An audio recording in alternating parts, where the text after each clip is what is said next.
ආයිබෝන් මිතුරනි, අද අපි රුසියාව විසින් අනාගතයේදී නිෂ්පාදනය කිරීමට නියමිත මල්ටිරෝල් ප්‍රහාරක ජෙට් යානයක් ගැන විස්තර ටිකක් හොයලා බලමු. අපි යමු වීඩියෝ එකට.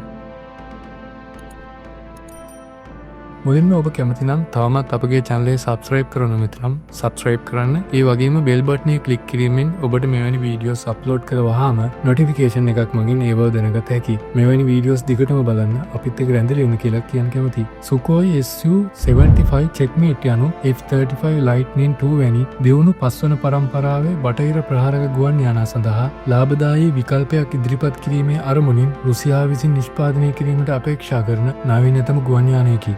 United Aviation Corporation යටතේ සුකෝයි නිර්මාණ කාර්යාංශය විසින් සංවර්ධනය කරමින් සිටින Su-75 යානා බටහිර ප්‍රහාරක යානා හා සසඳන විට අවම පිළිවෙයකින් සහ ඒ හා සමාන උසස් හැකියාවන්ගෙන් සහ ස්ටෙල්ත් තාක්ෂණයෙන් යුතු ගුවන් යානා කෙරෙහි අවධානය යොමු කරන රටවල් ඉලක්ක කරගනිමින් මූලික වශයෙන් අපනයන වෙළඳපොළ සඳහා නිර්මාණය කිරීමට අපේක්ෂා කරයි.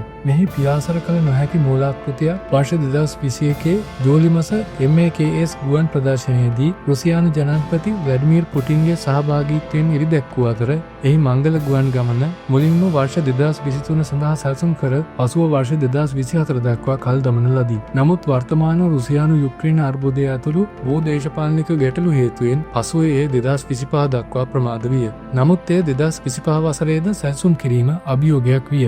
මන්දයත් තවමත් රුසියානු යුක්‍රේන අර්බුදය පවතින නිසා වෙනි. Lockheed Martin F-35 Lightning II සහ Shenyang FC-31 වැනි ගුවන් යානා සමග තරහ කළ හැකි ලෙස නිර්මාණය කිරීමට අපේක්ෂා කරන මෙම වැඩසටහනේදී නිෂ්පාදනය ආරම්භ වී වසර 15ක් තුළ ගුවන් යානා ඒකක 300ක් පමණ අපනයනය වෙනු ඇතැයි පුරෝකථනය කර ඇත. මූලික වශයෙන් චෙක්මේට් යානාවක් සඳහා ඇමරිකානු ඩොලර් මිලියන 25-30 අතර මුදලක් වැය වනු ඇතැයි අපේක්ෂා කෙරේ. රුසියා යුක්‍රේන යුද්ධය හේතුවෙන් රුසියාවට එල් වූ ජාත්‍යන්තර සම්බාධක රුසියාවට යුරෝපීය සංගමයෙන් අර්ධ සන්නායක සහ අධිතාක්ෂණික යන්ත්‍රෝපකරණ ආනයනය කිරීමට නොහැකි වීම වැනි කරුණු නිසා Su-75 checkmate සංවර්ධනයේ ප්‍රමාද වූ අතර රුසියාවට එක්සත් ජනපද ඩොලර් භාවිතයෙන් වෙළඳාම් කළ නොහැකි නිසා අපනයන විකුණුම්ද එන හිට ඇත.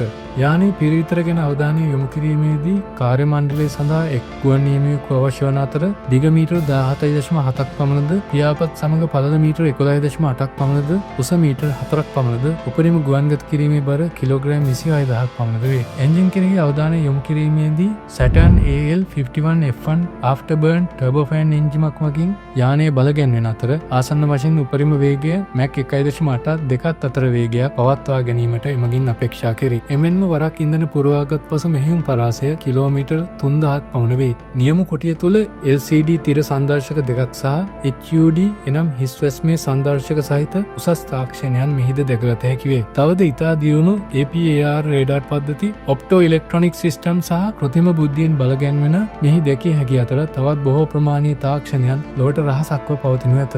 ආයුධ කෙරෙහි අවධානය යොමු කිරීමේදී අභ්‍යන්තර ආයුධ කුටියක් දැකිය හැකි මෙහි කෙටිදුර සහ මධ්‍යම දුර ගුවනින් ගුවනට එනම් ගුවනයේදීම සටන් සඳහා යොදාගත හැකි මිසයිල, ගුවනේ සිට ගොඩබිම් ප්‍රහාර එල්ල කළ හැකි මිසයිල, නැවුනාශක මිසයිල, නිරවද්‍ය මාර්ගෝපදේශක හැකියාව ඇති යුධෝපකරණ එනම් රේඩියෝ හා ලේසර් ගයිඩඩ් ඇබිලිටි වෙපන්ස් ආයුධ ලෙස යොදා ගැනීමට අපේක්ෂා කෙරේ. රුසියාව ප්‍රාථමික පරිශීලකයා වන අතර ඉන්දියාව, එක්සත් අරාබි එමිරාජ්‍ය සහ නයිජීරියාව ඇතුළු විවිධ රටවල් Su-75 යානා මිලදී ගැනීමට බලාපොරොත්තු වන රටවල් වේ. නමුත් යානා නිෂ්පාදනයේ ප්‍රමාදය නිසා එක්සත් අරාබි එමිරාජ්‍ය F-35 Lightning II යානා මිලදී ගැනීමට අදහස් කරන බවට රාවයක් පවතී. අවසාන වශයෙන් Su-75 checkmate යනු දැරිය හැකි මිලකට උසස් හැකියාවන් සහිත පස්වන පරම්පරාවේ ප්‍රහාරක යානයක් නිර්මාණය කිරීමේ රුසියාවේ උපාය මාර්ගික පියවරක නියෝජනයක් විය. ඒ සැලකිය යුතු සංවර්ධන ප්‍රමාද වීම සහ බොහෝ දේශපාලනික අභියෝගවලට මුහුණ දෙන අතරම ඒ සාර්ථකත්වය මගින් රුසියාවට ගෝලීය ප්‍රහාරක ගුවන් යානා වෙළඳපොළ වෙත